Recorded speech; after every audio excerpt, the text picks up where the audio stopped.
우리가 또 어디서 어떻게 만날지 알 수는 없습니다만은 이 땅에서 다시 만나지 못하면 우리는 천국에서 여러분을 뵐 수가 있을 것 같습니다.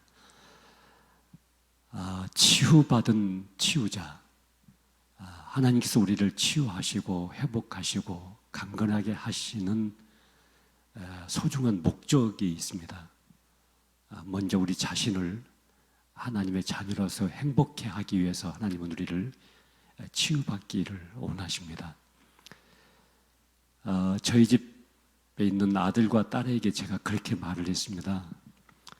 아빠는 네가 세상적으로 성공하고 잘 나가고 출세하고 그런 것보다도 그냥 네가 행복하게 살았으면 좋겠다. 네가 행복해졌으면 좋겠다. 그게 제 솔직한 제 자녀에 대한 심정이었습니다.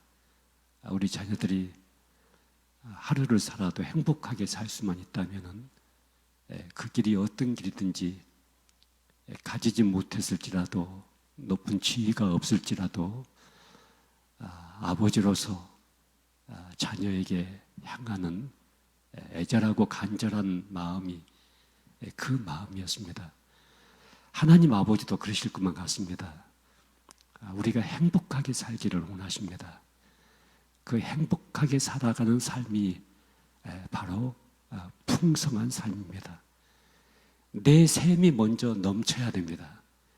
내 샘이 넘치지 않고서는 내 곁에 있는 어느 누구에게도 우리는 선한 영향력을 끼칠 수가 없습니다. 내가 행복하지 않는데 내 곁에 있는 사람에게 행복하게 살아라, 행복하라고 아무리 말을 해도 그 말은 능력이 되지가 않습니다. 내가 은혜가 없는데 은혜 받아라, 은혜 받아라 그렇게 설교를 한다고 해서 그 설교가 능력이 나타나질 않습니다.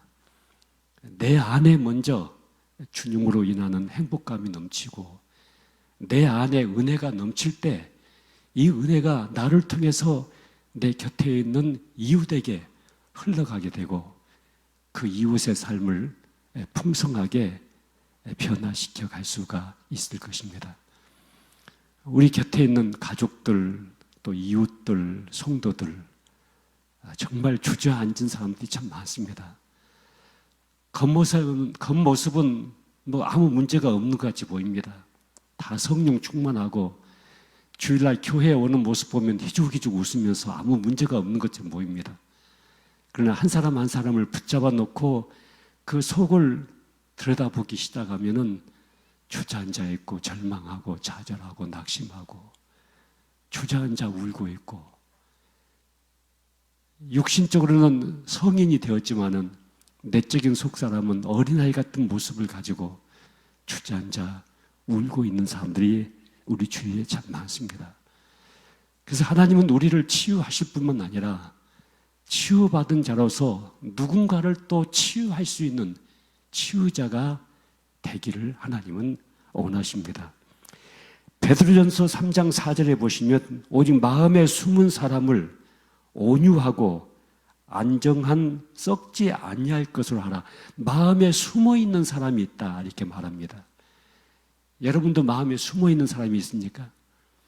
겉사람이 나의 본질이 아니고 내 안에 있는 속사람이 나의 본질입니다. 저는 대학생 사역을 25년 동안 하면서 수많은 죽음을 직접 손으로 만졌습니다. 젊은 대학생들이 안 죽을 것 같죠, 여러분요. 그러나 뻥뻥 쓰러집니다. 청주에서 제가 CCC 사역을 하는 가운데 9명의 제자들을 화장을 시켰습니다. 그리고 그 9명을 화장을 시켜서 묶고 거기다가 묘비를 하나씩 다 둬서 9개의 묘비가 있는 청주에 작은 동산이 있습니다.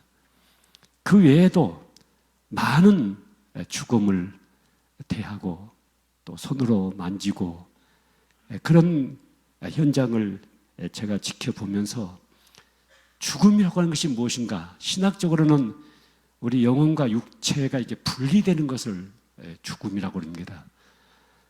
우리의 속사람이 우리 몸을 떠나버리는 순간 우리의 몸은 싸늘한 시신으로 굳어져가고 이제 한 줌의 흙으로 바꿔지게 됩니다. 저희 아버님이 84세 세상을 떠나셨는데요. 제가 그날 이상하게 제 마음에 오늘 밤에 아버님 곁에서 계속 있어야 되겠다는 생각을 갖게 되었습니다. 그래서 아버님이 누워 계시고 또 내가 눕고 어머님이 누워 계시고 이렇게 셋이 누워 있는데 새벽 한 2시쯤 됐는데 아버님이 숨을 막 몰아내시더라고요. 그래서 일어나서 아버님을 일으켜가지고 제가 아버님을 꼭 끌어안고 제가 이제 등을 벽에 기대고 아버님이 내 몸을 의지하고 편안하게 이렇게 계시게 했습니다. 근데 아버님이 숨을 이렇게 쭉 이렇게 몰아내시는데 갑자기 제가 이제 아버님의 몸을 딱 이렇게 안고 있으니까 아버님의 몸에서 일어나는 모든 현상을 제가 다 느끼게 되었습니다. 다 갖고 있는데 갑자기 아버님의 몸이 헐렁해진다는 느낌이 딱 제가 드는 거예요. 그래서 아버님을 딱 보니까 아버님 고개를 딱 떨구시면서 제 품에서 마지막 세상을 떠나셨습니다. 그래서 새벽 2시가 돼서 가족들에게 알리기가 어려워서 그냥 누워서 새벽이 밝아올 때까지 아버님 누워 계시고 나도 눕고 어머님도 누워 계시고 아버님의 손을 붙잡으니까 점점 이제 몸이 차가워지기 시작을 했습니다. 사람이 이 육신이 나라는 본질은 아닙니다. 여러분 전쟁에 참전하는 용사들 중에 때로는 포탄으로 지뢰로 두 다리가 잘라진 사람도 있고요. 두 팔이 잘라져 버린 사람도 있습니다. 어떤 사람은 두 팔도 없고 두 다리도 없는 사람이 있습니다. 그러면 그 아무개에 두 팔, 두 다리가 잘라졌기 때문에 그 사람의 2분의 1이 없어진 것인가? 그렇지 않습니다. 그렇게 말하지 않습니다. 아무개에 두 다리가 없어졌고 두 팔이 없어졌으니까 아무개에 2분의 1이 없어졌다. 이렇게 말하지 않습니다. 그 아무개는 그대로 존재합니다. 그 사람의 팔이 없어진 것이고 그 사람의 다리가 없어진 것이지 그 사람이 없어진 것은 아닌 것입니다.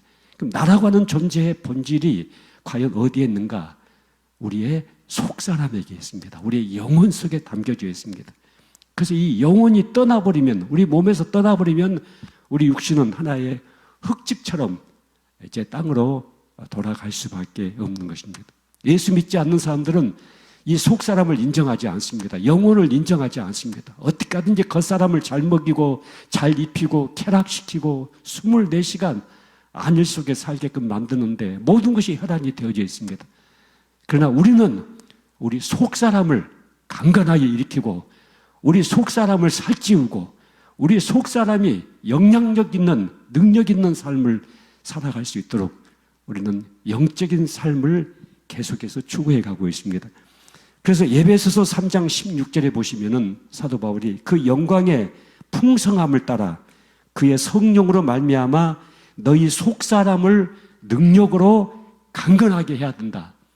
숨어있는 사람, 너희 속사람, 성경은 그렇게 표현을 하고 있습니다마는 우리의 영혼, 우리 속사람을 강건하게 해야만이 우리가 이 땅에서 그리스도인으로서 구원받은 하나님의 자녀로서의 온전한 삶을 살아갈 수 있다는 사실을 말씀하고 있습니다.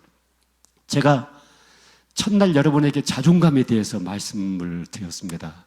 우리의 자존감이 건강해져야만이 대인관계라든가 나와의 관계라든가 나와 이웃과의 관계, 이런 모든 관계가 건강해질 수가 있습니다. 여러분, 내가 건강하면 누가 옆에서 건드려도 별로 상처를 안 받습니다. 근데 내가 병들고 아파 있으면 조금만 건드려도 그 상처가 도지고 그 증상이 막 엇거리다가 돼가지고요, 더 힘들고 어려워질 수가 있습니다. 그래서 우리의 자존감을 십자가를 통해서 바르게 건강하게 세워가야만이 진정한 내적인 회복이 우리 안에서 이루어지게 됩니다. 둘째 날은 쓴뿌리와 용서에 대해서 여러분에게 말씀을 드렸습니다. 우리 안에 해결하지 못하고 있는 죄, 그리고 자백하지 않고 있는 죄, 우리 안에 오랫동안 습관으로 남아있는 이 죄, 이것이 궁극적으로 우리의 삶을 무너지게 만들어냅니다. 그래서 반드시 이 죄 문제를 해결해야 됩니다.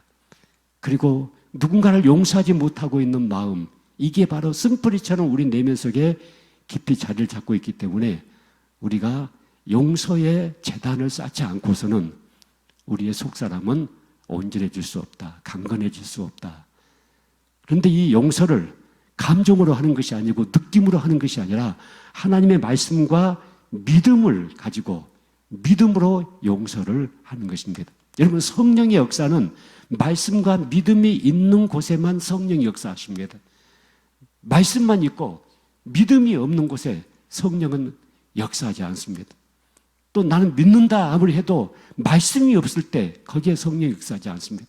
말씀이 있고 믿음이 있는 곳에 성령이 역사하시는데 느낌과 감정은 따라가지 않지만 하나님께서 나에게 온수를 갚으신다고 약속하셨고 또 내가 너를 용서한 것처럼 너도 그 사람을 용서하라고 명령하시기 때문에 감정은 안 따라가지만 말씀을 붙잡고 믿음으로 하나님, 제가 아무기가 나에게 이렇게 가해하고 이렇게 가해하고 이렇게 내가 죽을 것 같았고 그 사람으로 말미암아 이렇게 큰 손해를 봤지만은 하나님께서 온수를 갚으신다고 약속하시고 나에게 용서하라고 명령하시기에 제가 말씀 붙잡고 믿음으로 아무개를 용서하겠습니다. 이렇게 선포하는 순간 성령께서 우리 안에 깊이 박혀 있는 쓴뿌리를 확 뽑아내신다고요.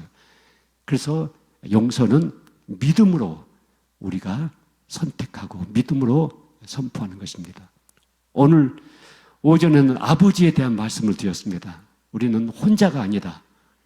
하나님 아버지와 함께 우리는 이 세상을 살아가고 있는 하나님의 사람들인 것을 말씀을 드렸습니다. 여러분이 이제 치유받은 치유자로서 우리의 삶을 살아가기 위해서 몇 가지 아주 중요한 것들을 제가 이 시간 여러분에게 말씀을 좀 드리려고 합니다. 여러분이 지나간 과거에 또 지나간 삶의 여정 속에서 크고 작은 깊은 웅덩이에 빠진 것 같은 여러분의 삶이 있을 것입니다. 혹시 그림, 방송실에서 그림 좀 띄워보실 수가 있을까요? 3번 그림 한번 띄워봐 주실래요? 어떻게 띄울 수가 있을까요? 3번 그림. 예, 여기 보시면요, 이게 깊은 구덩이에 한 아이가 이렇게 빠졌죠. 그런데 이 아이의 힘으로는 절대 이 구덩이에서 나올 수가 없습니다. 그러니까 입을 딱 벌려가지고 어떻게 나에게 이런 일이 생길 수가 있을까? 어떻게 내 인생이 이렇게 망가질 수가 있을까? 이렇게 주저앉을 수가 있을까? 이렇게 깊은 구덩이에 빠진 상처와 아픔이 우리 인생을 살아오는 과정 속에서 있게 되는데 4번 그림도 한번 띄워주시죠.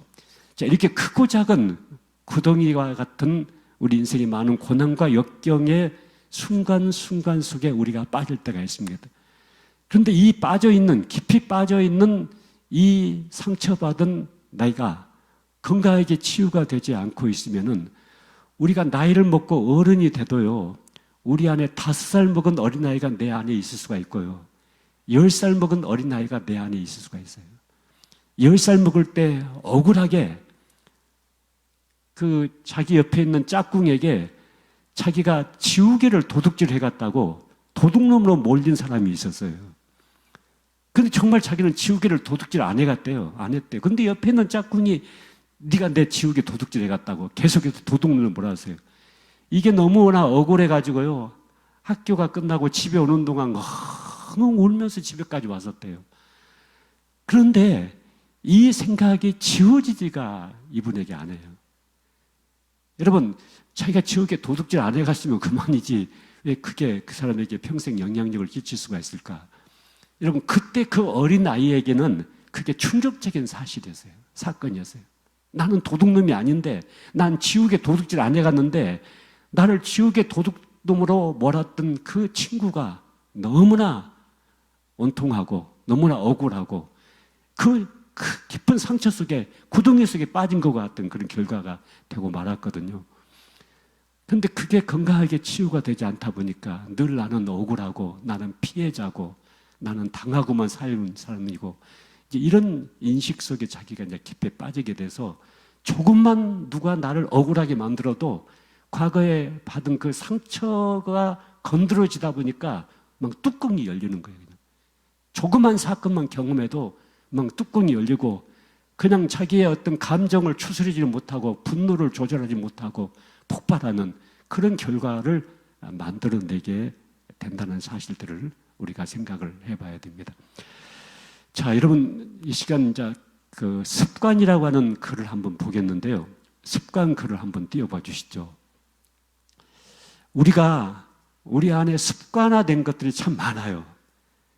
근데 이 습관을 거룩한 습관으로 바꿔야 되거든요. 그래야만이 치유받은 치유자로서의 삶을 영위할 수가 있어요. 자, 제가 위의 글을 읽을 테니까 여러분들이 밑에 글을 읽어서 여러분이 나의 신앙의 고백으로 소리를 크게 내서 한번 밑에 글을 읽어주시기 바랍니다. 습관을 쫓아 감람산에 오르신 예수님, 주님의 습관 따를 힘을 주소서. 습관의 변화는 주님의 명령이다. 악한 습관은 깨달음을 방해한다. 악한 습관은 내가 잡은 하나님의 말씀을 없앤다. 악한 습관은 선한 결심을 무너뜨린다. 악한 습관은 나를 묻는 사슬이다. 악한 습관은 나를 누르는 권력이다. 악한 습관은 내가 만든 괴물이다. 악한 습관은 사탄이 들어오는 통로이다. 악한 습관은 나를 파괴시키는 주범이다. 습관을 바꿀 자는 나밖에 없다. 내가 만든 습관은 내가 바꿀 수 있다. 주님을 위해서 습관을 바꾸자. 바른 습관은 공포를 이긴다. 바른 습관은 슬픔을 이긴다. 바른 습관은 의심을 이긴다. 바른 습관은 병을 이긴다. 바른 습관은 소망을 현실로 만든다.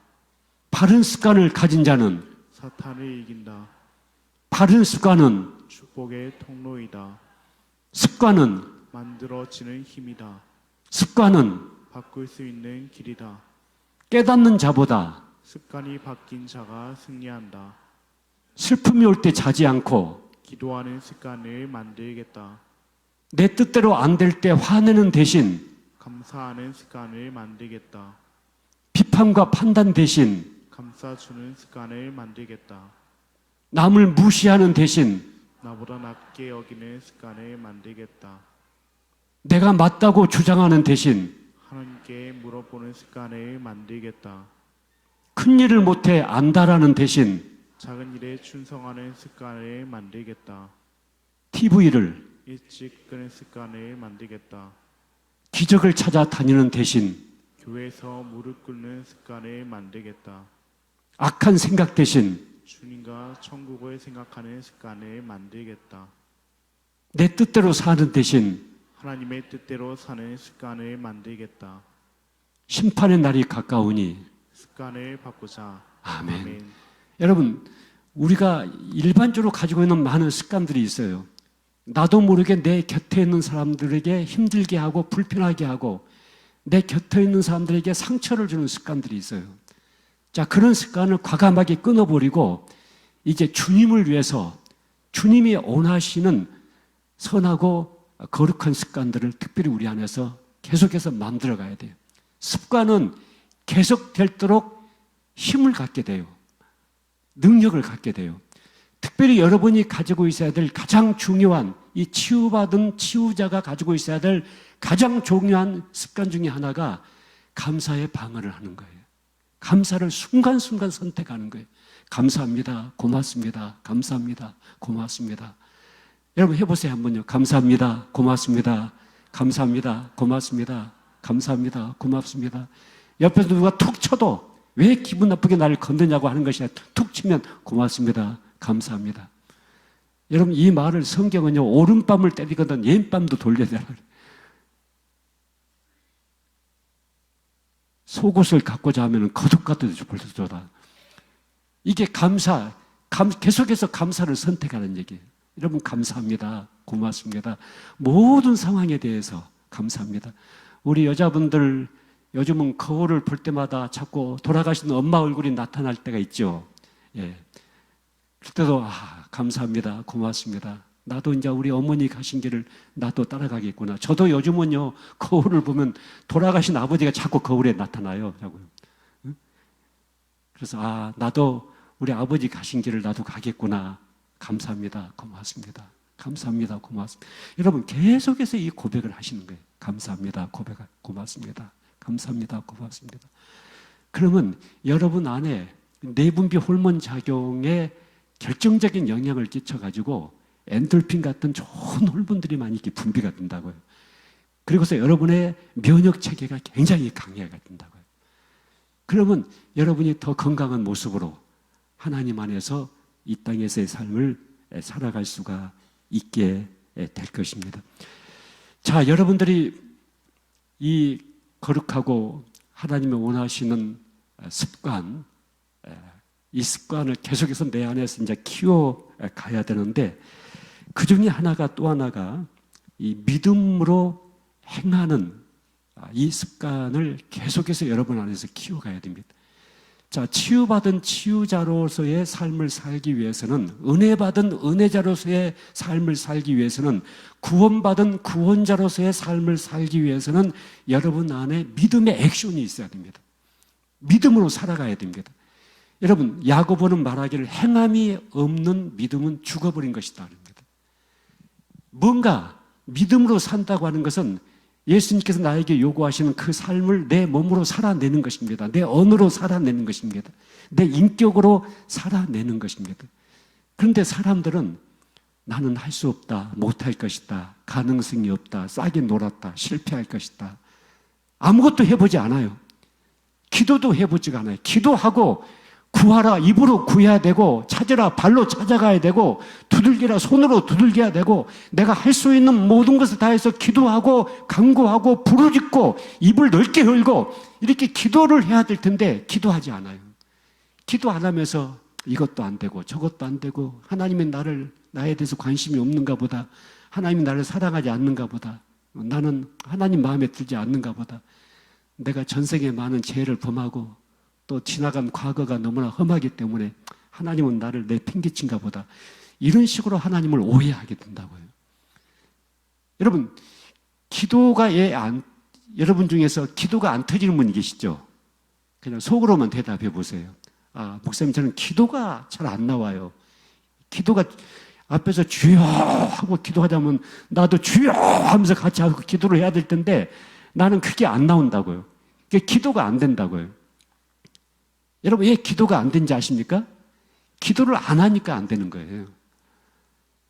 입을 열어서 기도를 하면 기도가 터지거든요. 근데 기도를 안 하는 거예요. 나는 기도할 만한 영성이 없다, 기도할 만한 능력이 없다, 기도할 만한 자격이 없다, 고로 나는 기도를 못한다, 나는 기도를 안 한다. 여기 딱 묶여 있다 보니까 기도가 안 되는 거예요. 여러분, 우리가 내 이름으로 기도하는 게 아니잖아요. 예수님의 이름으로 기도하잖아요. 내 윤리와 도덕을 가지고 기도하는 것이 아니고, 내 의로움을 가지고 기도하는 것이 아니라 예수 그리스도께서 십자가에서 완전히 이루어 놓으신 그 의를 가지고 우리가 기도하잖아요. 그렇기 때문에 나는 기도할 수 없지만은 예수님의 이름으로 기도하기 때문에 주님 앞에 내 문제와 내 아픔을 들고 나가서 간절히 구해야 돼요. 믿음으로 구해야 돼요. 여러분, 기도의 자원을 다 써버린 사람은 아무도 존재하지 않아요. 제가 지금까지 인생을 살아오고 사역을 해가면서 한 걸음 한 걸음 기도 없이는 이루어진 것이 없었어요. 정말 기도 없이 이루어진 것이 없었어요. 근데 사람들은 이렇게 생각을 해요. 내가 기도 안 하고, 기도하면 하나님도 좀 귀찮을 것 같고, 하나님도 내 기도를 응답하려면 바쁘실 텐데 괜히 하나님에게 조금 폐해를 끼치는 것 같고, 그래서 내가 기도 안 하고 그냥 잘 살았으면 좋겠다, 이것이 축복이라고 생각하는 거예요. 여러분, 내가 날마다 기도 안 하고 내 힘으로 살아가는 것과 순간순간 기도하면서 하나님이 주신 힘으로 살아가는 것과 어느 것이 더 축복입니까? 전자입니까? 후자입니까? 여러분, 어떤 삶을 살고 싶어요? 솔직하게 대답해 보세요. 목사님, 저는 전자예요. 기도 안 해도 하나님 나에게 복 주시고, 그냥 주식도 잘 되고 아파트도 뻥뻥 올라가고 말이지, 나는 기도 안 하고 해도 뭘 결정해도 잘 되고 우리 자식들도 잘 되고, 기도 안 하고 난 괜히 기도하고 하나님께 폐를 끼치고 괜히 하나님에게 짐을 지우고 그렇게 안 하던 나는 너무너무 잘 되는 삶을 살고 싶어요. 근데 하나님은 그것을 축복이라고 말씀하지 않으세요. 쉬지 말고 기도해야 된다. 범사에 기도해야 된다. 항상 기도해야 된다. 기도한다고 하는 것은 하나님을 이렇게 의지한다는 거잖아요. 하나님 아니면 안 됩니다 하는 신앙의 고백이잖아요. 하나님이 내 생명에 순간순간 간섭해 주셔야 됩니다. 내 자녀에게 간섭해 주셔야 됩니다. 이 사업장에 간섭해 주셔야 됩니다. 우리 교회에 간섭해 주셔야 됩니다. 우리의 조국에 간섭해 주셔야 됩니다. 계속해서 하나님에게 나의 부족된 부분을 맡기고 하나님의 도움을 구하고 은혜를 구하고 궁유를 구하는 것이 기도거든요. 근데 그런 기도를 하지 않는 사람은 교만한 거거든요. 자기 힘으로 인생을 살 수 있다고 생각하는 교만 속에 묶이게 되면은 전혀 기도하지 않죠. 근데 우리는 순간순간 나에게 일용할 양식을 주십시오. 매일 먹을 양식을 주십시오. 여러분 순간순간 기도하면서 하나님 앞에 의지하고 살아가는 이 삶을 성경은 영적으로 충만한 삶이라고 말씀합니다. 근데 이 기도를 안 하는 것은 믿음으로 기도를 안 하니까 그래요. 여러분 사랑하는 것도 마찬가지예요. 성경에 사랑이라는 단어가요. 여러분 헬라어로 신약 성경을 헬라어로 기록되잖아요. 언어가. 근데 헬라어로는 4개 단어가 있거든요. 사랑이라는 단어가. 필레오라는 단어가 있고요. 필요에 따라 주는 사랑. 우정적인 사랑을 필레오라고 그래요. 그리고 이제 스톨게라는 사랑이 있어요. 스톨게. 이것은 혈통적인 사랑, 부모와 자녀 간에 이루어지는 사랑들을 해서 스톨게라는 단어를 사용해요. 그리고 에로사항이 많은 사랑을 에로스라고 그래요. 에로스. 남녀 간의 사랑, 이성적인 사랑을 에로스라고 그러거든요. 4번째는 아가페라는 단어가 있어요. 성경에서 가장 많이 사용되고 있는 사랑 단어가 이 아가페예요. 아가페. 하나님은 우리를 사랑하셨다. 우리에게 사랑하라. 온수를 사랑하라. 이웃을 사랑. 전부 다 아가페예요. 그런데 이 아가페라는 사랑은 내 안에서 만들어지지가 않아요. 나에게서 나오지 않고 이건 하나님께로부터 주어지는 거예요. 그래서 이 아가페라는 사랑이 내 안에서 충만해지기 위해서는 내가 누군가를 믿음으로 사랑해야만이 하나님으로부터 이 아가페라는 사랑이 계속 부어진다고요. 그런데 이 사랑을 내가 누군가를 아가페적인 사랑, 아무런 조건 없이, 아무런 가치 없이 무조건 주는 이 사랑이 나에게 없기 때문에 나는 사랑할 수 없다. 이렇게 생각하는 사람은 영원히 사랑하지 못할 거예요. 하나님 저에게 아가페적인 사랑은 없지만은, 진정한 사랑은 없지만 하나님 저에게 사랑을 부어주세요. 제가 아무 길을 믿음으로 사랑하겠습니다. 하고서 믿음으로 사랑하는 순간 성령께서 우리에게 아가페적인 사랑의 능력을 부어주신다고요. 그래서 사랑도 믿음으로 해버릴 때 계속해서 사랑이 우리에게 공급이 될 수가 있어요. 따라서 해보세요. 사랑은 믿음으로 해버리는 것이다. 사랑은 믿음으로 해버리는 것이다. 믿음으로 하는 거예요. 믿음. 자, 옆에 있는 분 한번 조용히 손잡으면서 믿음으로 사랑합니다 하고 이렇게 살짝 얘기해 보세요. 믿음으로 사랑합니다. 손 한번 잡아줘 보세요. 예, 믿음으로 사랑합니다. 자, 얼굴 봐보세요. 화내고 있는 분이 있는지, 신경질 부리고 있는 분이 있는지. 자, 우리가 지금 믿음으로 했죠. 무슨 감정에 끌려가지고 한 게 아니잖아요. 좀 믿음으로 했는데 우리가 밝아졌죠, 지금요. 얼굴이 밝아지고 마음이 밝아지고 마음이 넓어지기 시작하잖아요. 여러분 이게 아가페적인 사랑이거든요. 근데 이 사랑이 나에게서 만들어질 때까지 기다리고 있으면 아무도 사랑할 수가 없어요. 믿음으로 사랑을 해버리는 거예요. 여러분 종은 울릴 때까지 종이 아니고 노래는 부를 때까지 노래가 아니고 사랑은 사랑할 때까지 사랑이 아니에요. 사랑해야만이 비로소 사랑의 능력이 나타나게 되는 것입니다. 용서도 마찬가지입니다. 내가 용서하고 싶은 느낌과 감정이 생길 때까지 기다리고 있으면 죽을 때까지 용서 못할 거예요. 그런데 우리는 감정과 느낌을 따라가는 것이 아니라 하나님 말씀을 붙잡고 믿음으로 용서를 해버리는 거예요. 자, 따라서 해보세요. 용서는 믿음으로 해버리는 것이다. 용서는 믿음으로 해버리는 것이다. 여러분 저것도 남자라고 남편이라고 소리만 깨깨 지르고 너무 가족들 힘들게 하는 그런 남편이 있을 수가 있어요. 예? 여러분 남자들이 소리를 지르는 사람들이 있죠. 여러분 주위에 혹시 예? 남편들 중에 막 소리 지르고 막 그렇게 사람 있죠. 그것은 힘이 없기 때문에 그런 거예요. 여러분 힘이 있는 사람 치고 소리 지르고 말하는 사람이 없어요. 힘이 없으니까 소리를 지르는 거예요. 힘이 없으니까. 그래서 내 곁에 있는 사람들 중에 누가 악을 쓰고 소리를 지르고 뭐라 하면은 얼마나 힘이 없으면 저렇게 악을 쓸까? 저렇게 소리 지를까? 그렇게 우리가 그 사람을 이해를 좀 해야 된다고요. 여러분, 그런 남편이라 할지라도 하나님이 이 지구상에요, 수십억이 넘는 그 남자들 중에서 뽑고 고르고 추리고 택해가지고 이 김서방을, 이 박서방을, 이 주서방을 내 남편을 주셨다. 여러분, 얼마나 소중해요. 그래서 내가 믿음으로 사랑하는 거예요. 에로스적인 사랑은 없지만은, 연애할 때 감정은 다 사라졌지만은 이제 하나님이 나에게 주신 사랑으로 내가 믿음으로 사랑하는 거예요. 믿음으로. 여러분, 이것이 부부관계를 계속해서 유지할 수 있는 하나의 비결이에요.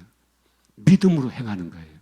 여러분, 그런데 성경에서 보면은 하나님께서 의로움으로 여기는 것, 하나님께서 거룩으로 여기는 것, 선으로 여기는 것, 이 모든 것이 다 믿음으로 할 때만이 하나님이 선하게 여기세요. 믿음으로 할 때만이 의롭게 여기세요. 믿음으로 해야만이 그걸 거룩하게 여기세요. 그게 진짜예요, 여러분요. 근데 사람들은 가짜같이 느껴지는 거예요. 아, 나는 별로 사랑하는 마음도 없는데 사랑한다고 손잡고 악수하고 허허 웃고 그것이 좀 이게 가식적인 것이 아닌가, 유선적인 것이 아닌가. No! 여러분, 예수를 믿는 사람들에게서 가식적인 것이 아니고 내가 믿음으로 그 사람의 손을 붙잡고 믿음으로 친절하게 대하고 믿음으로 하고. 여러분, 저도요, 기분 나쁜 목사님들이 제 주위에 있어요. 감당하기 어려운 목사님들이 있어요. 우리 한국 교회 몇 목사님들을 제가 굉장히 마음에서 좀 거부감을 일으키는 분들이 몇 분이 있어요. 그분들이 목사의 유상을 다 짓밟아 버리고 한국 교회 전도문을 다 막아 버리고. 여러분, 정치하려면 목사 그만두고 정치권으로 나가든지 해야죠. 근데 아무튼 그 입에 담지 못하는 막 쌍욕을 목사가 해가면서 말이죠. 여러분, 강대상에서 막 욕하는 것이 그게 성령의 역사입니까? 그런데 성령 운동한다는 사람이 그렇게 하고 있는 거예요. 그래서 내가 그런 사람들 만나고 싶지가 않아서 피해가요. 혹시 보이면 도망 다니제가요. 딱 부딪히면 제가 속에서 뭐가 나올지 모르니까 제가 이렇게 도망 다닐 때가 있는데, 근데 갑자기 딱 만날 때가 있잖아요. 또 이렇게 딱 만나요. 그러면 어떻게 해야 되겠어요? 너 나쁜 놈이다 말이지. 너 죽일 놈이다. 너 한국교 다 망하게 한 놈이다. 어? 너는 마귀의 자식이다. 막 그렇게 내가 해버리면 어떻게 되겠어요? 그 사람과 나와 온수 관계가 돼가지고 피바람이 나겠죠. 그렇게 하지 않고 그 면전에서 내가 믿음으로 사랑하는 거예요. 손잡고 건강하게 잘 살고 계시죠? 잘 지내고 계시죠? 얼굴 안색이 괜찮으시네요? 그러면서 친절하게 하고 돌아서서 안 보인 데서 입을 열어서 막 욕을 하는 거예요. 여러분, 이게 예의예요. 이게 사람의 됨됨이가 되는 거예요, 여러분요. 면전에서 하는 거 아니에요. 여러분, 입을 뒤집어 쓰고 누굴 욕하려면 입을 뒤집어 쓰고 하세요. 그런데 그 사람 앞에서 우리가 믿음으로 사랑을 해버리는 거예요. 여러분, 미운 놈 떡 준다는 얘기가 있잖아요. 믿지만은 내가 믿음으로 떡도 주고 믿음으로 먹이고 하는 일을 하는 거예요. 자, 이게요, 여러분들 속에 습관이 돼야 돼요. 여러분, 제가요, 30살이 넘도록 결혼을 못했어요. 지금은 뭐 나이 30이 넘어도 상관이 없잖아요. 결혼 정년기가 이제 많이 늦어져가지고. 근데 제 때만 해도요, 나이가 30이 넘으면 이미 폐기 처분해야 될 총각들이에요, 다. 예. 그때는 대학을 다니면서 결혼을 막 했으니까요. 여러분, 중요한 것은요, 제가 총각 때 결혼 주례까지 했다는 얘기 아닙니까, 여러분요? 네.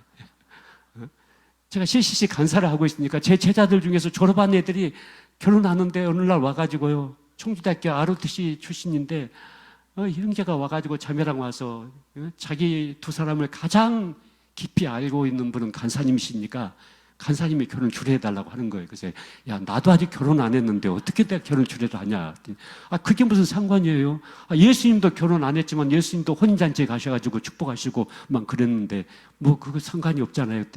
그 말 듣고 보니까 정말 예수님이 결혼도 안 했지만 결혼식 축복도 해주시고 주례도 하실 수 있을 것 같고 그럴 것 같아서 그러면 하자 해가지고 제가 총각 때 결혼식 주례까지 했어요.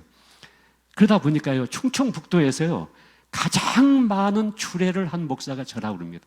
너무 많은 주례를 제가 했어요. 또 워낙 많이 했어요, 주례를. 막 10쌍씩 막 합동 결혼식동 주례를 하고 아무튼 주례들을 참 많이 했는데, 제가 결혼식을 못 올리고 결혼을 못 해가지고 나이가 30이 넘었는데 CCC 간사를 하려면요 결혼을 해야 돼요. 가정을 가지고 있어야만이 이 자매들을 저희 아내가 상담할 수가 있어요. 그리고 자매들을 케어를 해줄 수가 있어요.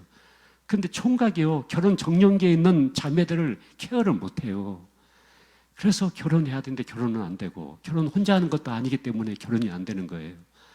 근데 한 번은 이제 저희 아버님에게 구정 때 세배를 드렸는데 저희 아버님이 혀를 끌끌 차면서 이제 제가 아들로선 두 번째 아들이거든요. 저희 집에 7남매 중에서 우리 형님이 계시고 제가 이제 그 밑에 있기 때문에 저희 아버님이 꼭 막둥이 그래요.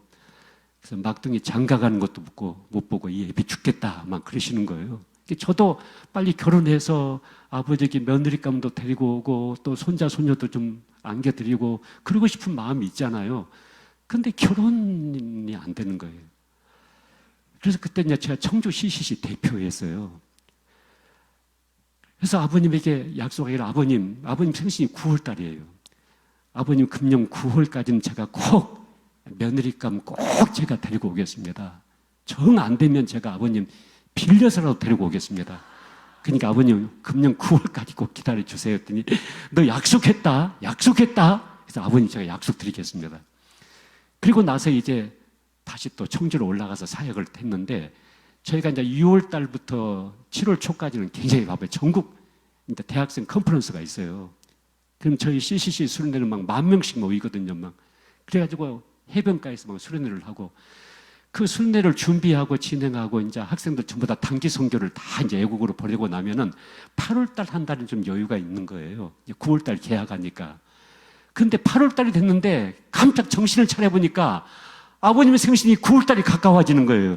근데 그때까지 누가 나에게 중매하는 사람도 없고 나에게 청혼해 오는 사람도 없고 결혼할 사람이 없는 거예요. 8월달이 됐는데 그래서 내가 아버님하고 약속도 했는데 안 되겠다 해가지고 이제 집중해서만 기도를 했어요. 하나님 결혼할 수 있게 해주세요. 하나님 아무 조건도 없어요. 여자면 돼요. 그냥요. 하나님 인도하시면 여자면 돼요. 그렇게만 기도를 했어요. 그랬더니 갑자기 1년 반 전에 만나서 차를 2번 정도 마셨던 한 자매가 생각이 딱 나는 거예요. 여러분 기도하다가 무슨 생각이 딱 들어오잖아요. 이게 하나님의 사인일 수가 많아요. 하나님의 응답일 수가 많이 있어요. 물론 악한 영도 우리 생각 속에 역사하지만은 성령께서 기도하는 가운데 하나님께 나에게 성령의 역사를 통해서 응답할 때가 있는데 그 자매가 딱 생각이 나는 거예요. 근데 1년 반 동안 한 번도 전화를 해본 적도 없고 만나본 적도 없어요. 1년 반 전에 만나서 차를 한 2번 마셨던 자매였어요. 그 자매가 광주 기독병원에 간호사로 있었어요. 그래서 그 자매에게 이제 제가 전화를 했어요. 기도하는데 이게 결혼놓고 기도하는데 왜 이 자매가 자꾸 생각이 날까? 그래서 기도를 했더니 병원 그만뒀대요. 그래서 이제 간호과장님 연결시켜서 아니 그 자매가 그 간호사 선생님이 어디로 가셨어요 했더니 병원 그만두고 지금 부산에 와서 부산 YM에서 예수 전도단에서 훈련을 받고 있다는 거예요. 그러면서 전화번호를 저한테 가르쳐 주는 거예요. 그 자매가 있는 곳에 전화번호. 그래서 제가 전화번호를 받아가지고 부산 오는 버스에 몸을 실었죠 제가요. 그리고 부산에 왔어요 제가요. 부산에 와가지고 터미널에서 이제 전화를 하는데 이 자매가 이제 전화를 딱 받았어요. 이 자매도 CC 출신이에요. 아니 간사님 웬일이세요? 그래요. 1년 반 만에 전화를 한 거예요. 그래서 내가 차마 이 자매를 만나러 왔다고 말을 못 하겠더라고요. 왜냐면요. 그래서 내가 청주 CCC 대표인데 그래도 공인인데 그래서 제가 핑계를 댔어요. 아니 다른 볼일 때문에 부산에 왔다가 자매가 부산에 있다는 이야기를 듣고 시간 있으면 차 한 잔 마시고 싶어서 전화했다고 그랬어요. 시간 있으면 차 한 잔 마십시다. 시간 있으면 차 한 잔 마십시다. 시간 있으면 차 한 잔 마십시다. 여러분 이 말이 굉장히 중요한 말이에요. 이 말 한마디를 못해가지고 평생 노총각 노처녀 사는 사람이 꽉 차 있어요. 네? 시간 있으면 차 한 잔 마시려고 전화했다고 그랬어요. 그때 이제 이 자매가 아이고 간사님 저 시간 있어요. 그래 시간 있어요. 그러면 이제 내가 지금 고속버스 터미널 옆에 있는데 거기 커피숍이 있는데 거기 좀 나올 수가 있겠냐고 했더니 저 금방 나갈 수가 있어요. 그래서 제가 이제 커피숍에 앉아가지고 기다리고 있는데 1년 반 만에 전 늘 내 이미지 속에 이 자매가 간호사 복장 입고 병원에서 근무하는 간호사의 이미지만 내가 가지고 있어요. 그래서 이제 1년 반 만에 이 자매를 만나게 되는데 어떤 모습일까? 여자의 변신은 무지라고 하는데 얼마나 변했을까, 얼마나 달라졌을까 하고 기다리고 있는 거예요. 근데 청바지 딱 입고 머리를 막 꼬는 머리를 하고 자유분방한 처녀의 모습으로 이 자매가 딱 나타났어요. 딱 보는 순간 많이 변했구나, 많이 사람이 달라졌구나. 그래서 이제 앉아가지고 차를 한 잔 마시면서 이야기를 하는데 이 자매가요 1년 반 전보다도 더 주님을 향하는 열정이 더 강해졌고 주님을 위해서 사역을 하려고 하는 그 열심이 더 강해진 거예요. 그리고 더 신앙이 더 깊어지고 이 자유분방한 모습이 세상적인 자유분방함이 아니라 정말 신앙 안에서 굉장히 그 자유함을 누리고 있는 모습으로 보여지게 되더라고요. 그래서 이제 이런 얘기 전 얘기 하다가 이제 헤어지면서 제가 이 자매한테 그랬어요. 나 내일 또 부산에 있는데 혹시 내일 밤 다른 약속이 없으면 내일 밤 한 번만 더 만나 줄 수 있어요? 그랬더니 아니 오늘 밤에 만나서 할 얘기 못 할 얘기 다 한 것 같은데 왜 내일 밤에 또 만나야 돼요? 그래요. 그래서 아니 내가 내일 또 부산에 있는데 저녁에 아무 약속이 없고 저녁 시간이 비어 있어 그런데 다른 약속이 없으면 한 번만 더 만나서 차 마시자고. 그랬더니 나 다른 약속은 없긴 없는데 왜 만나야 될지 모르겠네요. 오늘 저녁에 만나서 할 얘기 못 할 얘기 다 했잖아요. 그래요. 그래서 간신히 이제 약속을 얻어냈어요. 그 다음날 이제 저녁에 만나기로. 저는 그 다음날 온종일 기도했어요. 제가요. 기도하고 하나님 앞에 이렇게 기도해요. 하나님 제가 오늘 밤에 이 자매를 만나면 이 자매가 CC 출신이고 신앙 색깔이 분명하고 또 이 자매가 주님을 위한 열정이 강하고 또 주님을 사랑하고 또 사역을 위해서 남은 생애를 드리고자 하는 그 마음이 있기 때문에 이 자매와 한 가정을 이루어서 함께 힘을 모아서 주님의 일을 했으면 좋겠습니다. 주님 제가 오늘 밤에 만나면 청혼을 하겠습니다. 믿음으로 하겠습니다. 용감하게 해주시고 내가 청혼할 때 이 자매가 노를 못하게 해주시고 하나님 역사해 주시고 아무튼 기도를 계속 했어요. 아무튼요. 기도해주고 이제 밤에 만났어요. 밥을 먹고 나서 이제 만났죠. 그 커피숍에서 만났어요. 터미널 옆에 커피숍에서. 같이 이제 커피를 놓고 한 잔씩 마시면서 얘기하는데 내가 그 말을 해야 되겠는데 그 말이 차마 입에서 나오지가 않는 거예요. 내가 만약에 그 말을 딱 했다가 이 자매가 나 다른 형제 놓고 기도하고 있어요. 이렇게 말하면 내 얼굴이 뭐가 되겠어요. 그리고 내가 또 그렇게 말을 했다가 이 자매가 나 안 돼요. 나는 다른 사람 좀 교제 뭐 하고 있어요. 뭐 이런 식으로 말하면 또 안 되겠고 내가 노를 당해버리면 그래도 청주 CCC 내가 대표인데 그래도 내 얼굴꼴이 뭐가 되겠냐고요. 이것저것 생각해 보니까 이 말이 차마 입 밖에 나오지가 않는 거예요. 커피는 다 마셨어요. 시간은 다 흘러갔어요. 이 자매도요 뭔가 답답한 것처럼 느껴진 것 같아요. 내가 무슨 말인가를 하려고 하는데 말은 못한 것 같고 답답한데 근데 제가 학생들 앞에 설 때마다 설교할 때 구호 같은 메시지 하나가 저에게 있어요. 늘 이 설교를 계속해서 제가 학생들에게 반복해서 설교를 했던 말씀인데 뭐냐면 나는 아무것도 해보지 않고 실패했다기보다는 위대한 일을 믿음으로 해보고 그 결과는 하나님께 맡긴다. 따라서 해보세요. 나는 아무것도 해보지 않고 실패했다기보다는 위대한 일을 믿음으로 해보고 그 결과는 하나님께 맡긴다. 여러분 이 메시지를 제가 구호처럼 막 외치거든요. 근데 이 메시지가 내 뱃속에서부터 막 밀고 올라오는 거예요. 나는 아무것도 해보지 않고 실패했다기보다는 위대한 일을 믿음으로 해보고 그 결과는 하나님께 맡긴다. 나는 아무것도 해보지 않고 실패했다기보다는 위대한 일을 믿음으로 해보고 그 결과는 하나님께 맡긴다. 이 메시지가 막 내 뱃속에서 막 올라오는 거예요. 그래서 그 말씀을 붙잡고 그냥 고개를 푹 숙이고 믿음으로 그냥 했어요. 자매와 한 가정을 이루어서 주님의 일을 했으면 좋겠습니다. 그리고 났더니 막 얼굴이 화끈화끈해지고 막 가슴이 쿵쾅쿵 뛰고 도저히 고개를 들 수가 없더라고요. 고개를 계속 숙이고 있었어요. 너무 숙이고 있으니까 너무 답답하고 막 숨쉬기도 어렵고 그래서 제가 간신히 고개를 들고 눈을 딱 떠보니까 이 자매가 그냥 빙긋이 웃어요, 그냥요. 그래서 CCC에서요, 전도 훈련 시킬 때 예수님을 영접하는 기도를 하겠습니까? 안 하겠습니까? 이렇게 물었을 때 침묵하고 있으면 그것을 긍정으로 여기라 그렇게 훈련시키거든요. 침묵을 긍정으로 여기라. 같이 예수님 영접하시겠죠? 저를 따라서 기도하십시오. 이렇게 해서 진행을 해가는 거거든요. 그렇게 이제 전도 훈련을 시키기 때문에 이 자매가 그냥 빙긋이 웃어요. 그래서 내 마음속에 긍정이구나.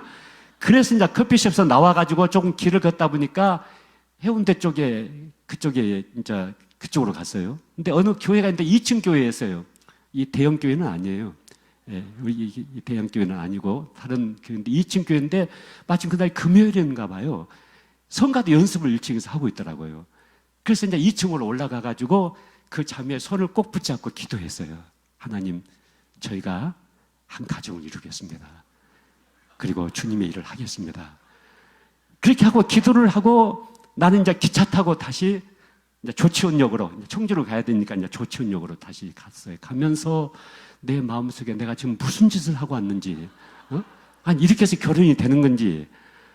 근데 그러고 나서 3개월 후에 결혼식을 올리고 제가 지금까지 남편으로 그분 댁에서 근무를 잘하고 있어요. 네? 네? 여러분, 제가 만약에 그날 밤에 그 말 한마디를 못했다고 한다면 난 지금도 혼자 살고 있을지 몰라요. 나는 아무것도 해보지 않고 실패했다기보다는 위대한 일을 믿음으로 해보고 그 결과는 하나님께 맡겨야 되겠다. 믿음으로 용서도 해보고 믿음으로 사랑도 해보고 믿음으로 기도도 해보고 믿음으로 문을 두들겨 보기도 하고.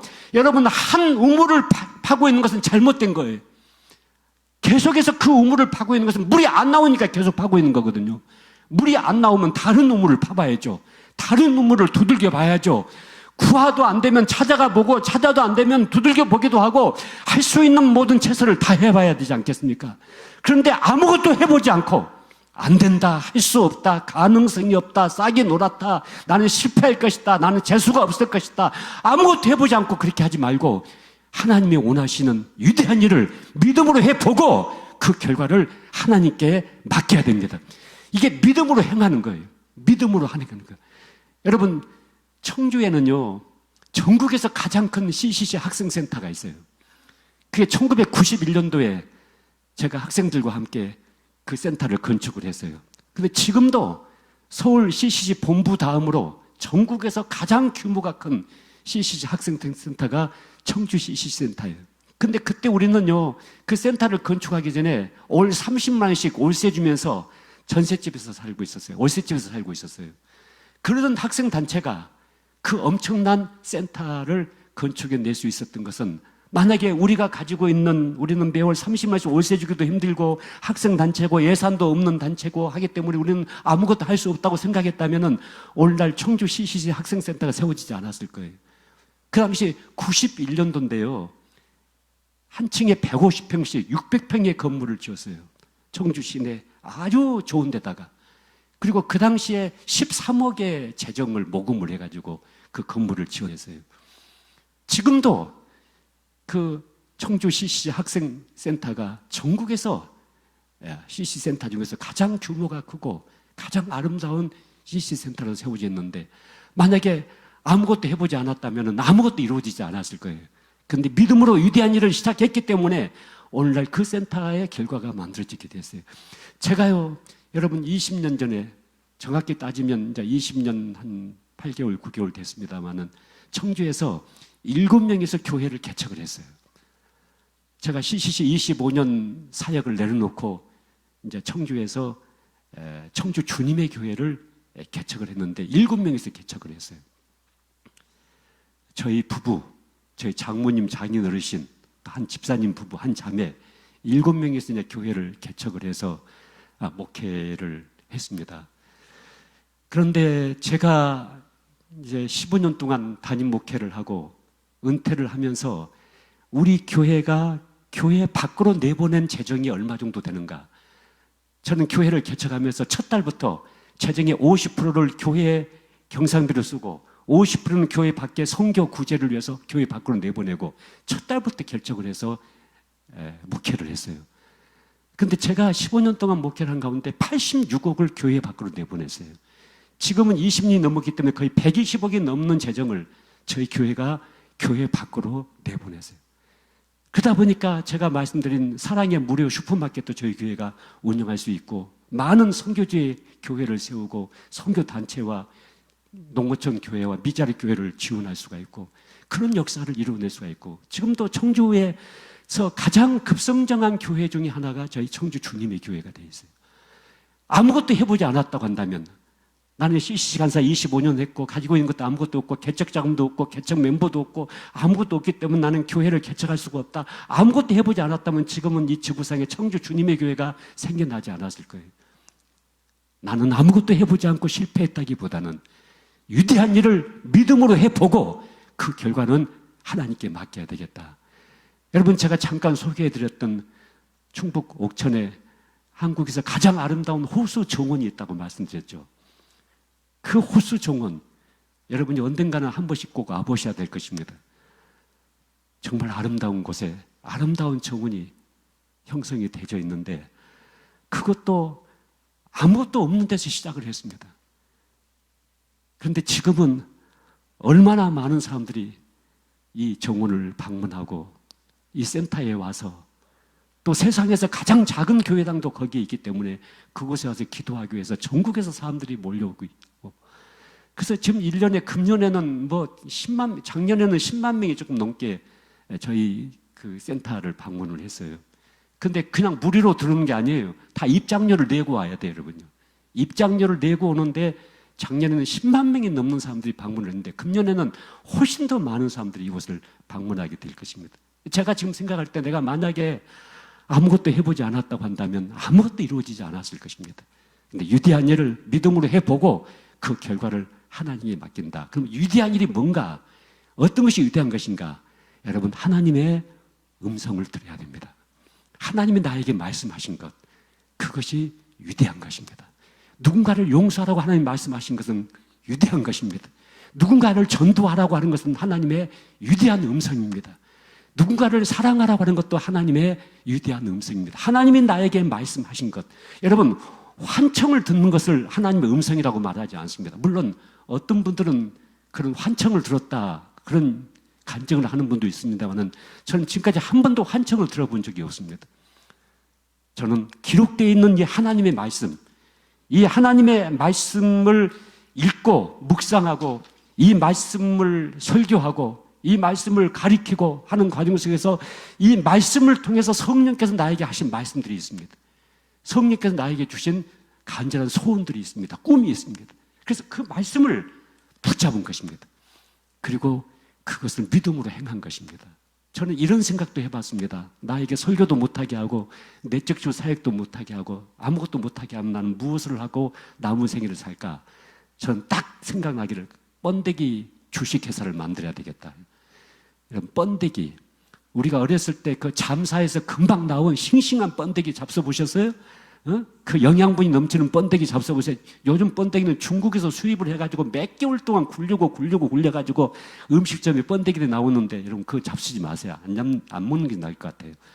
근데 금방 잠사에서 나온 그 싱싱하고 맛있는 그 번데기를 계속해서 생산을 해가지고 각 도시마다 번데기 직매장을 만들고 각 집마다 서울의 배달하듯이 아침마다 번데기 집마다 배달을 해주고 번데기가 가지고 있는 영양분을 분석해서 머리카락은 뭐가 좋고 손톱에는 뭐가 좋고 피부에는 뭐가 좋고 뼈에는 뭐가 좋고 이걸 전부 다 분석해서 막 홍보하고 그렇게 해서 번데기 주식회사를 만들면 반드시 성공할 것만 같아요.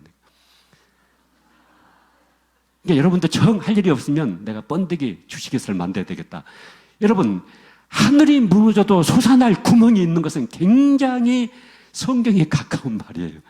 여러분, 세상이 다 무너진다 하더라도 하나님께서 붙잡고 있는 하나님의 자녀들은 절대 망할 수가 없어요. 절대 망하지 않아요. 여러분 잘 될 거예요, 여러분요. 여러분 앞으로 여러분 이 집회에 참석하셨기 때문에 이 집회 이후에 이 집회 동안에는 나의 변화를 잘 모르실 거예요. 근데 이 집회가 끝나고 난 다음에는 저 사람 볼 때마다 속에서 막 우라가 치밀어 올랐는데 내가 믿음으로 사랑을 했는데 저 사람 불쌍하게 느껴지네. 측은하게 보이네.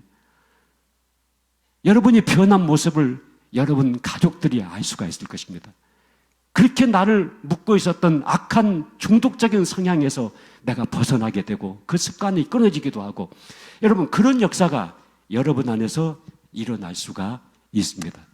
아무것도 해보지 않고 실패했다기보다는 위대한 일을 믿음으로 해보고 그 결과는 하나님께 맡긴다. 이 믿음으로 행하는 것, 이것이 여러분 안에 거룩한 습관이 돼야 됩니다. 믿음으로 하는 것, 남을 배려하는 것, 남에게 친절을 베푸는 것. 여러분 이제 추석 명절이 가까워지시죠? 여러분이 제발 여러분 혈육들에게 선물 하나씩 다 보내세요, 여러분요. 아무리 미운 놈이라 할지라도 그냥 혈육들에게. 여러분, 혈육 관계는 내가 만든 게 아니잖아요.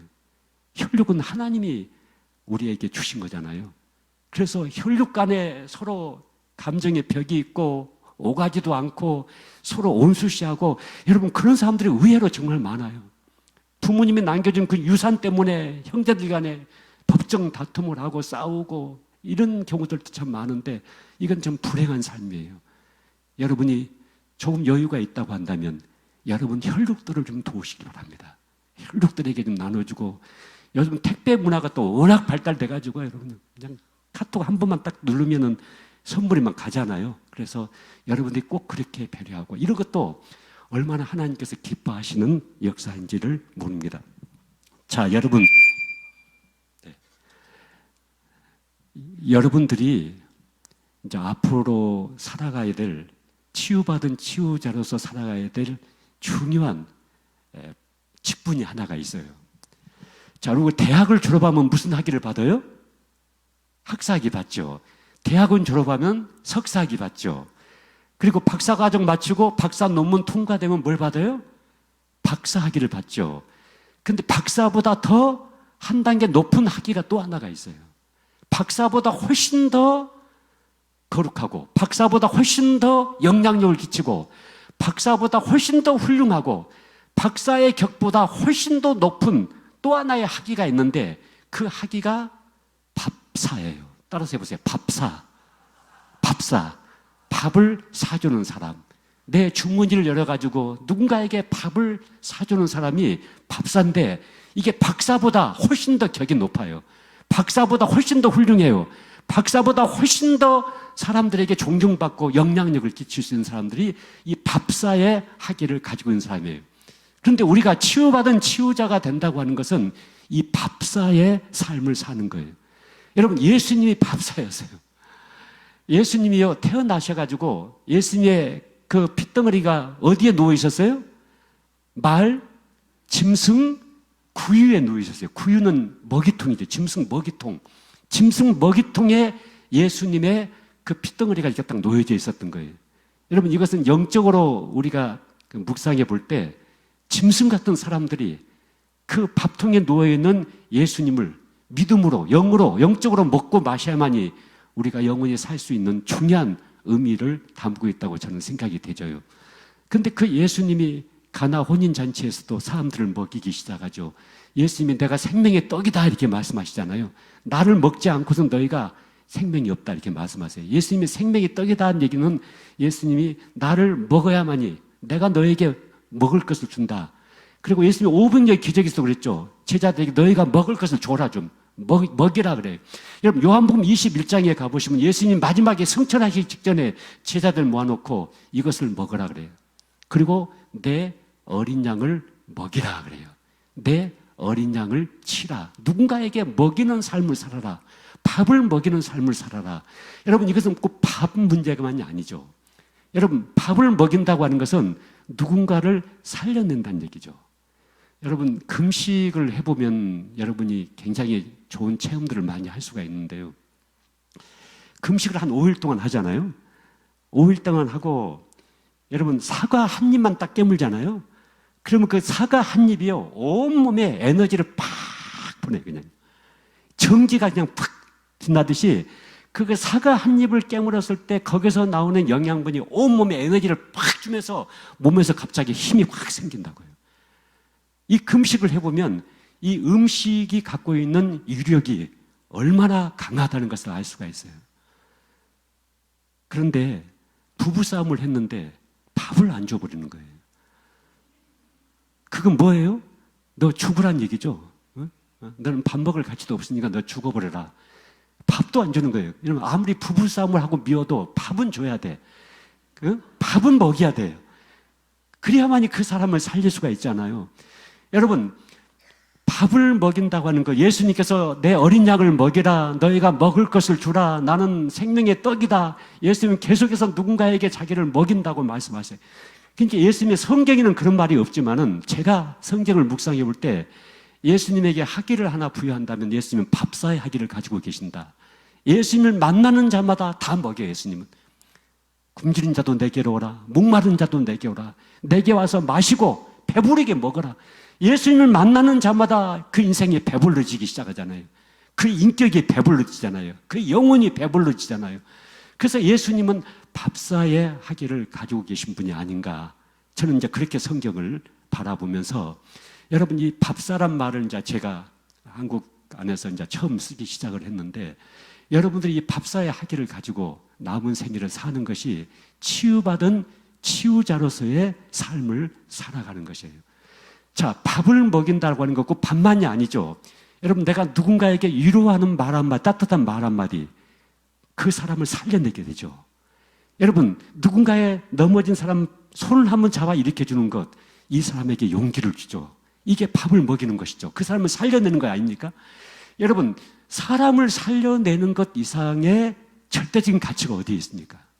사람을 살려내기 위해서, 사람을 변화시키기 위해서, 사람을 구원하기 위해서, 사람을 성장시키기 위해서 우리가 가지고 있는 모든 것을 쏟아붓는 것이 바로 밥사의 삶입니다. 예수님께서 처음 베드로를 만나셨을 때 베드로의 직업이 뭐였습니까? 어부였죠. 고기 잡는 어부였어요. 베드로는 평생 고기 한 미천을 잡아내기 위해서 인생을 산 사람이에요. 절대적인 가치가 물고기에 있었어요. 그래서 이 베드로는 물고기 한 미천을 잡아내가지고 팔자를 굿자로 좀 고쳐보고 물고기 한 미천을 잡아내가지고 배도 몇 층 좀 늘려보고 베드로의 온통 모든 것은 물고기에 집중되어 있었거든요. 근데 예수님이 딱 만나가지고 베드로의 가치관을 이동을 시키죠. 너는 사람을 낚는 어부가 될 것이다. 이 물고기에서 여러분 물고기가 현대어로 번역하면 돈이죠, 명예죠, 권력이죠. 세상 사람들이 24시간 미치고 살고 있는 모든 세상사의 대명사가 이 물고기란 단어 속에 포함될 수가 있어요. 근데 예수님께서 네가 지금까지 인생을 무엇을 위해서 살았느냐? 난 물고기를 위해서 살았습니다. 너는 오늘부터 물고기가 아니라 사람 낚는 어부가 될 것이다. 사람을 키워내고 사람을 변화시키고 사람을 구원하고 사람을 살려내는 이 삶을 너는 살게 될 것이다. 물고기의 가치관에서 이 사람의 가치관으로 가치관을 이동을 시켰을 때 그때부터 베드로는 한낱 보잘것없는 무명의 어부가 아니라 인류 역사 속에서 가장 위대하게 새벽별처럼 빛나는 믿음의 사람, 주님의 수제자. 여러분 그 베드로의 생애를 우리가 얼마나 흠모하고 있습니까? 이게 바로 여러분 밥사의 삶을 살아가는 것입니다. 저는 친구 목사님들 만나면요 밥 먹을 때 제가 절대 안 기다려요. 제가 먼저 밥 갚네요. 밥을 먹이면 먹일수록 하나님이 저를 축복하시는 것 같아요. 여러분 이 땅에서 좀 물질적인 부유함을 누리고 싶으시죠, 여러분요? 안 누리고 싶으세요? 별로 그런 소원 없으세요? 여러분 좀 돈 좀 많이 관리하고 싶으시죠? 그렇죠, 여러분요. 여러분, 기독교인들은요, 내 재주로 돈을 버는 사람은 없어요. 내 능력으로 돈을 버는 기독교는 없어요.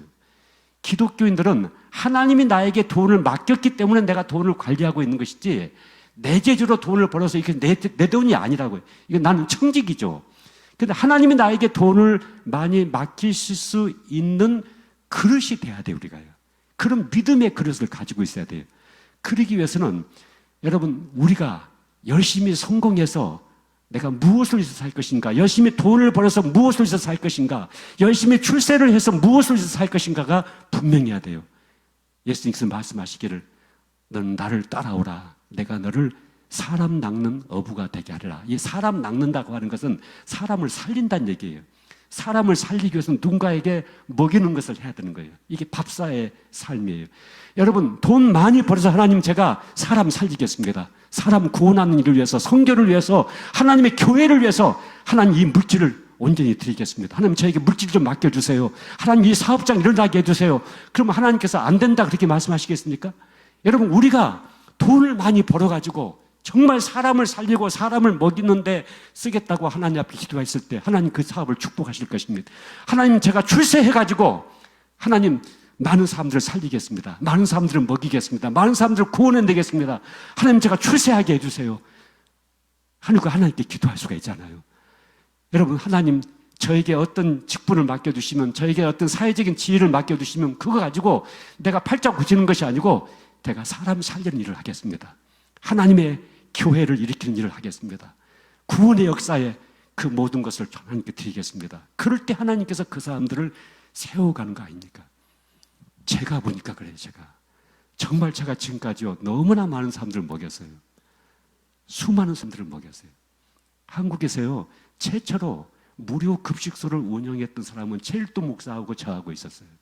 최일도 목사님은 서울 청량리에서 무료 급식소를 운영했고, 저는 청주에서 청주중앙공원에서 노인분들, 점심 식사를 먹지 못하는 노인분들을 위해서 대학생들과 함께 무료 급식소를 시작을 했어요. 그때 전국에서 2개 무료 급식소가 있었어요.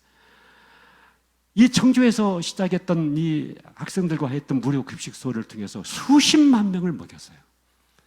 그러면 그 정도 먹였으면 내 주머니가 바닥에 놔야 되잖아요. 아니에요. 하나님은 계속해서 채우시세요. 여러분, 앞에서 말씀드린 대로 우리 교회가 재정의 50%를 내보내기 시작했어요. 그 남을 먹인 것이었죠. 다른 교회들을 먹이고 선교사들을 먹이고 50%를 내보냈으면 교회가 부도가 나야 되지 않습니까? 근데 여러분, 우리 교회 안 그래요. 우리 교회는 계속해서 예산이 높아지고 있고, 코로나 3년 동안에 전혀 예산이 하나도 줄지 않았어요. 예산을 초과해서 교회가 재정이 결산이 되었어요. 여러분, 여러분들이 정말 하나님께서 여러분에게 많은 물질을 맡기기를 원하시고, 여러분 사업장을 익히기를 원하시고, 여러분이 정말 하나님께서 주시는 출세하기를 원하신다고 한다면 여러분이 이 밥사의 삶을 살아가는 것이에요. 여러분, 가정에서요 밥을 만들어 가지고 가족들 먹이는 것이 힘드시죠, 여러분요? 그렇죠? 그러시죠? 안 그러세요? 즐거우세요? 행복하세요? 근데 오늘부터 이렇게 생각해 보세요.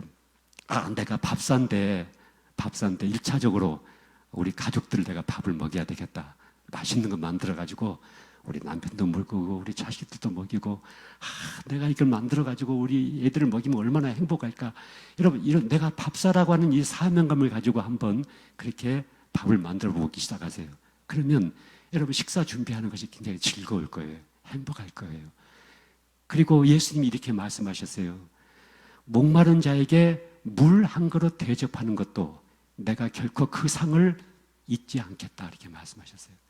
가난한 자에게 꾸어주는 것은 내게 꾸이는 것이니 내가 반드시 갚아주겠다, 이렇게 말씀하셨어요. 마지막 예수님께서 심판대에서 너희가 난 목마를 때 맛있게 하지 않고, 내가 배고플 때 너희가 날 먹이지 않았다, 내가 병들었을 때 너희가 날 찾아보지도 않았다, 언제 우리가 그랬습니까? 그럴 때 예수님께서 지극히 작은 소자 하나에게 한 것이 바로 나에게 한 것이다, 이렇게 말씀하셨어요. 자, 그렇다고 한다면 여러분, 공부를 열심히 해가지고 내가 출세해서 나 혼자 잘 먹고 잘 사는 것이 아니라, 공부 열심히 하고 출세해서 누군가를 살리고 누군가를 먹이고 누군가를 회복시키고 누군가를 구원하고 하나님의 교회를 일으키는 일을 위해서 내가 쓸 수만 있다고 한다면, 그것이 바로 치유받은 치유자로서의 온전한 삶이 될 수가 있을 줄로 믿습니다. 하나님께서 그 사명을 여러분과 나에게 맡기고 계십니다. 여러분, 이제 마지막으로 제가 여러분에게 말씀을 좀 드리려고 합니다. 우리가 성경은 에베소 6장에 보시면, 정말로 너희가 그 주 안에서와 그 힘의 능력으로 강건하여지고 마귀의 괴계를 능히 대적하기 위하여 하나님의 전신갑주를 입으라, 이렇게 말씀하십니다. 악한 마귀를 대적하라고 성경은 말씀합니다. 여러분, 눈에 보이는 모든 물질적인 세계는 눈에 보이지 않는 영적인 세계에 의해서 지배를 당하고 있습니다. 어떤 사람은 그런 얘기를 합니다. 내가 귀신을 본 적도 없고 귀신을 만난 친구를 만나본 적도 없고, 고로 귀신은 존재하지 않을 것이다, 마귀는 존재하지 않는다. 근데 여러분, 내가 눈에 보이지 않고 내가 만나보지 못했다고 해서 그 영적인 존재가 존재하지 않을까요? 여러분이 영적 전투의 한 폭판에 우리가 보냄을 받은 자들이에요. 누군가를 치유한다고 하는 것은 영적인 전투를 치르는 것과 똑같은 거예요. 그래서 우리가 치유받은 치유자로서의 온전한 삶을 살기 위해서는 이 악한 영적인 세계에 대해서 바르게 대처를 해야 돼요. 여러분 세 가지를 여러분이 꼭 붙잡고 있어야 돼요. 첫째는 귀신의 존재를 인정해야 돼요. 여러분 살인, 강도, 강간, 인간의 형상을 파괴시키고 하나님의 형상을 파괴시키는 모든 극악무도한 범죄의 배후에 악한 귀신의 역사가 있다는 사실을 여러분 인정하셔야 돼요. 내 자녀들을 죄악의 길로 이끌어가고 우리 가정을 파괴시키고 하나님의 교회를 주저앉게 만드는 모든 어둠의 역사의 배후에 악한 영의 역사가 있다는 사실을 인정하셔야 돼요. 그런데 많은 사람들은 내가 귀신을 만나본 적도 없다. 내가 귀신을 본 적도 없다. 귀신을 경험하지 못했다. 그리고 귀신은 존재하지 않을 것이다. 여러분 마태복음, 마가복음, 누가복음, 사복음서를 다 보세요. 갈피 속에 예수님께서 귀신을 대적하시고 병을 고쳐내시고 마귀를, 귀신을 대적할 수 있는 권세를 위임시켜서 제자들을, 전도들을 파송시키시고 귀신을 쫓아내고 병을 고쳐내기도 하시고 귀신을 쫓아내고 사람들을 온전하게 회복하게 하시고 귀신을 쫓아내고 군대 귀신을 쫓아내고 정신을 온전케 하시고 여러분 예수님께서 계속해서 악한 영의 역사를 대적하시면서 예수님이 40일 금식기도 하신 다음에도 마귀에게 시험을 받잖아요. 그 마귀를 예수님께서 말씀으로 대적하셔서 예수님은 승리하시고 이제 공적인 사역에 예수님은 출발점을 갖고 계시잖아요. 그래서 여러분 우리가 하나님께서 원하지 않는 어둠의 역사의 배후에 악한 제약의 배후에 귀신의 역사, 악한 영의 역사가 있다는 사실을 여러분 반드시 인정을 하셔야 돼요. 두 번째는 이 귀신의 존재는 인정하는데 이 귀신의 능력은 부정하는 삶이 우리에게 있어야 돼요. 많은 크리스찬들이 귀신에 대한 막연한 두려움을 가지고 있어요. 귀신 나를 해코지하면 어떻게 할까? 귀신이 우리 가정을 해쳐버리면 어떻게 할까? 귀신 나로 하여금 실성하게 만들면 어떻게 할까? 이 귀신에 대한 막연한 두려움을 가지고 있어요. 여러분 성경은 귀신을 어둠의 권세 잡은 자다 이렇게 말씀했어요. 여러분 칠흑 같은 어둠도 천년의 어둠도 작은 촛불 앞에서 그 어두움은 무력화가 되어버리고 만다고요. 여러분과 나는 빛의 자녀예요. 빛 가운데 거하고 있어요. 빛이신 주님께서 우리 안에 영으로 살아계셔요. 그렇기 때문에 이 악한 영의 역사가 하나님의 자녀들을 어떻게 해체할 수가 없는 거예요. 다만 우리가 그 미혹에 넘어지고 시험에 넘어지는 순간 우리가 죄를 범하고 그 악한 영의 역사에 우리가 제압을 당하고 있는 것이지, 여러분 우리가 믿음 안에 서 있을 때, 하나님 말씀 안에 굳게 서 있을 때 이 어둠의 역사는 우리를 어떻게 할 수가 없어요. 그래서 귀신의 존재는 인정하지만은 귀신의 능력은 부정하는 삶이 우리에게 있어야 돼요. 여러분 귀신은 무서워. 귀신이 돛불 달려가지고 말이죠 막 이상하게 우리를 공격하는 것이 아니에요. 귀신은 아무런 능력이 없어요. 우리의 언어를 가지고 자기의 말을 하고 우리의 생각을 통해서 자기 생각을 드러내고 우리의 행동을 통해서 자기가 할 짓을 하게 하고, 귀신은 그렇게 역사를 한다고요. 그렇기 때문에 귀신의 존재는 인정하지만 귀신의 능력은 부정해야 된다. 세 번째는 이 귀신을 예수 이름으로 대적하라고 성경은 말씀했어요. 여러분 이 지구상에 귀신을 대적할 수 있는 권세를 가지고 있는 자는 예수 믿는 그리스도인들밖에 없어요.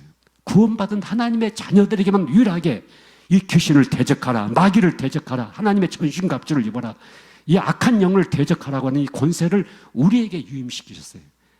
그래서 우리가 예수 이름으로 이 악한 영의 역사를 대적해야 돼요. 여러분 우리 생각이요 때로는 이렇게 될 수가 있어요. 우리가 이제 우유를 이렇게 한 컵 마시잖아요. 근데 우유가 상했어요. 그럼 어떻게 해야 돼요? 그걸 꿀떡꿀떡 마셔야 우유가 상했다는 것을 알면서도 아니죠. 그걸 뱉어버리죠. 우리 생각 속에 하나님이 주신 생각이 들어올 수도 있고 악한 영에 의해서 생각이 들어올 수도 있어요. 그러면 악한 영에 의해서 이 생각이 딱 들어오는 순간 성령께서, 우리 안에 계신 성령께서 그것을 딱 지적하셔요. 이것은 하나님의 뜻이 아니다. 하나님이 원하는 것이 아니다. 내가 누구를 막 죽이고 싶은 생각이 딱 들어왔어요. 근데 성령께서 그건 아니다.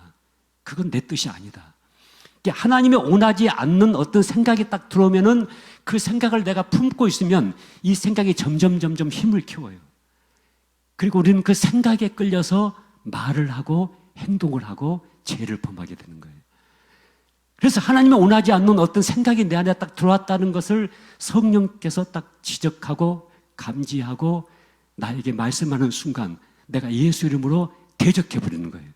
예수님의 이름으로 명하노니 내 속에 이 악한 생각을 갖다 주는 더러운 귀신은 물러갈지어다. 이렇게 하면 대적해 버리면 그 생각이 들어왔다가 금방 없어져 버려요.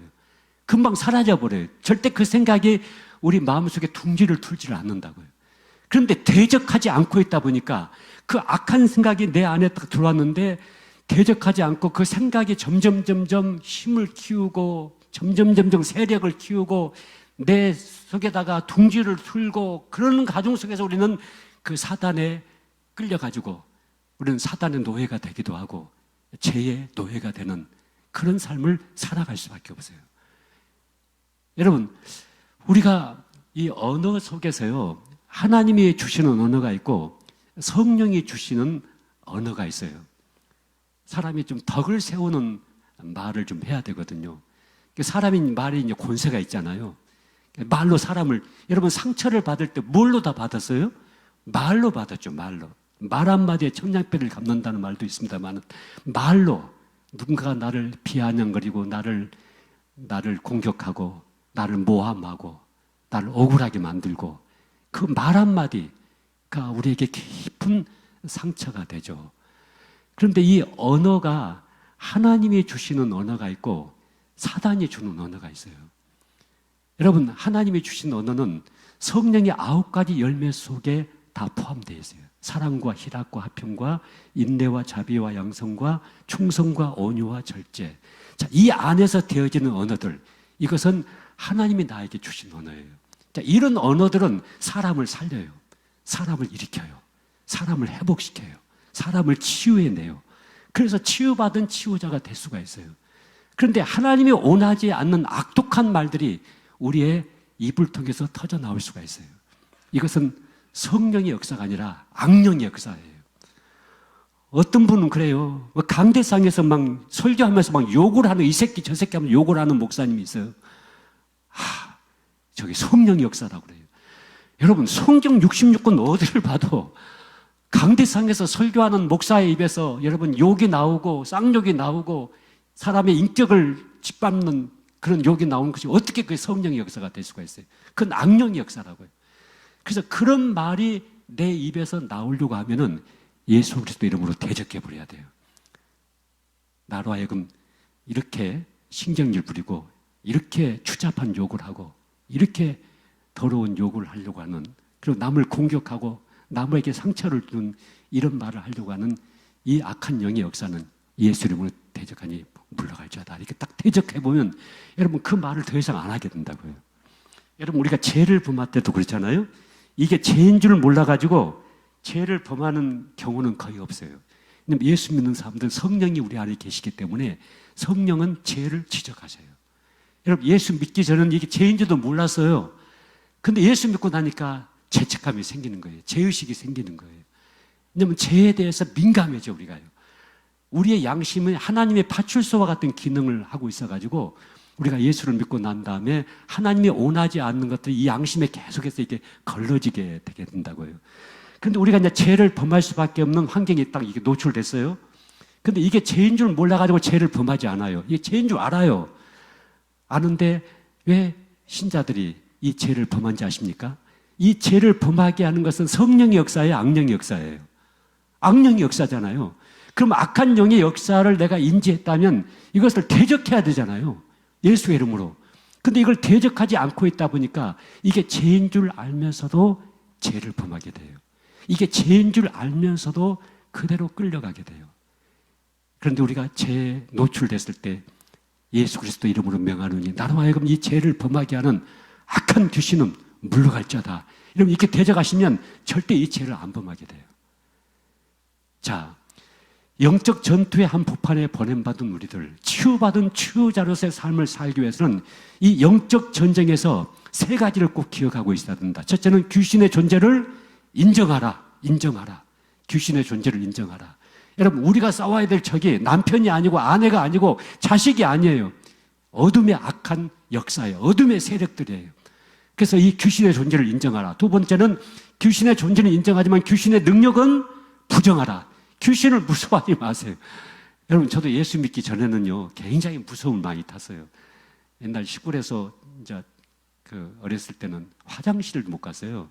화장실이 꼭 집 밖에 이렇게 화장실이 있잖아요. 그럼 꼭 제가 누나 데리고 꼭 화장실을 가고 너무 무서워가지고. 근데 예수 믿고 나니까요, 얼마나 담력이 생겨버리든지 제가 무덤 사이에 막 누워서 잠을 자고 말이죠. 저 CCC에서는 옛날에는 거지 전도라고 하는 것이 있었어요. 순례 전도. 그래서 얻어먹고 다니면서 전도하고 다니는데 잠잘 곳이 없으면 산에서 무덤 사이에 누워서 잠을 자기도 하고. 여러분, 아무런 두려움이 없어요. 정말 강한 담력이 내 안에서 생겨날 수밖에 없고. 제가 시신을 많이 만져봤다고 그랬잖아요. 많이 만져봤는데 여러분, 여러분들에게 이거 한 가지는 제가 꼭 말씀을 드리고 싶네요. 혹시 여러분들 가족들 중에 누가 이렇게 할아버지나 할머니나 누가 갑자기 세상을 떠났는데 시간이 너무 경과돼 가지고 발견할 수가 있어요. 그러면 사람 몸이 딱 굳어버리거든요. 제가 한 번은 김포 쪽에 어느 집을 방문을 했는데 그 집 할아버지가 돌아가셨는데 너무 시간이 많이 경과가 돼가지고 발견이 됐어요.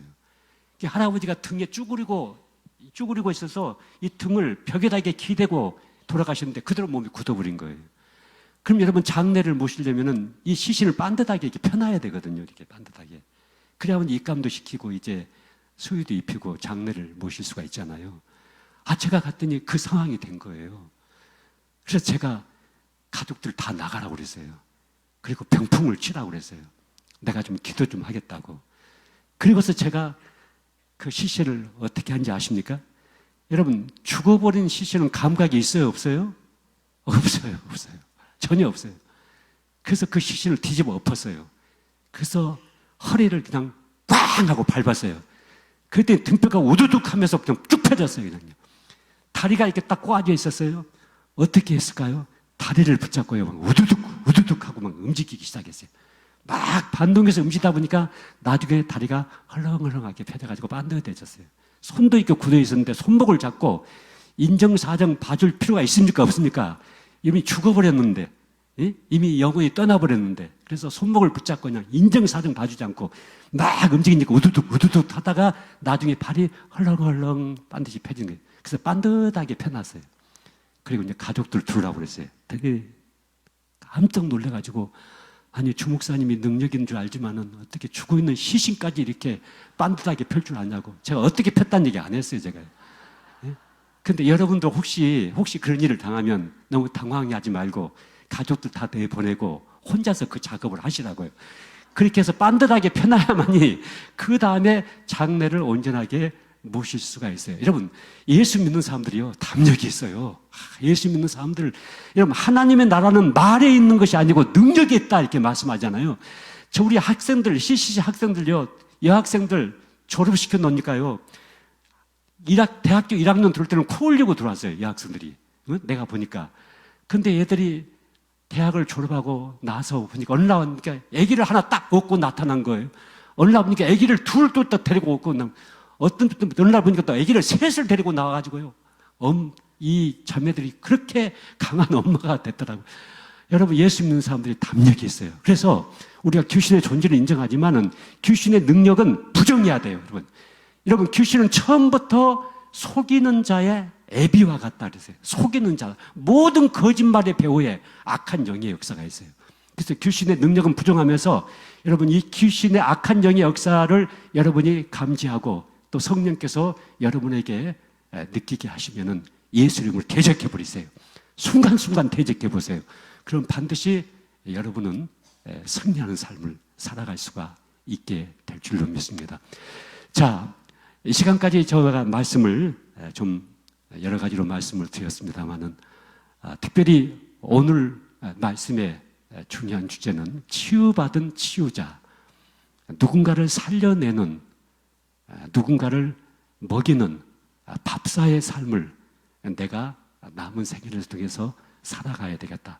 내가 가지고 있는 돈, 내가 가지고 있는 명예, 내가 가지고 있는 지식, 은사, 이 모든 것을 동원해서 누군가를 먹여야 되겠다. 누군가를 살려야 되겠다. 누군가를 일으켜야 되겠다. 누군가를 구원시켜야 되겠다. 하나님의 교회를 일으켜야 되겠다. 여기에 여러분의 마음의 중심을 모을 수만 있다고 한다면 여러분은 속사람이 날로 더 건강해질 것입니다. 그리고 치유받은 치유자로서의 온전한 삶을 하나님 앞에 살아가게 될 것입니다. 그리고 얼마 후에 너무 시간이 많이 지나가지는 않을 것입니다. 얼마 후에 우리는 다 주님 앞에 서게 될 것입니다.